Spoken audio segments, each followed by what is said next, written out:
চট্টগ্রাম নগরীর ইপিজেড থানাধীন ২ নম্বর মাইলের মাথা এলাকায় ভয়াবহ সড়ক দুর্ঘটনায় শাফায়েত ইসলাম নামের এক মোটরসাইকেল আরোহী নিহত হয়েছেন। এই ঘটনায় গুরুতর আহত হয়েছেন মোটরসাইকেলের চালক, যাকে চট্টগ্রাম মেডিকেল কলেজ হাসপাতালে ভর্তি করা হয়েছে।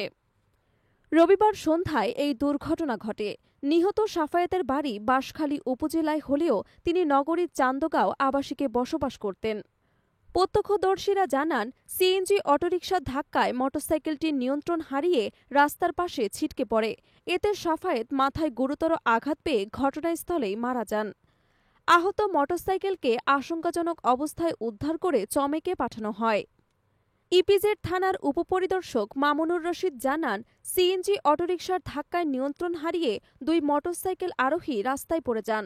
ঘটনাস্থলেই এক যুবক মারা যান, অপরজন আহত হন।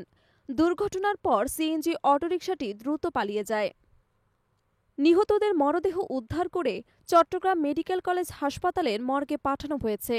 দুর্ঘটনা সংক্রান্ত আইনানুগ ব্যবস্থা প্রক্রিয়াধীন রয়েছে বলে পুলিশ সূত্রে জানা গেছে।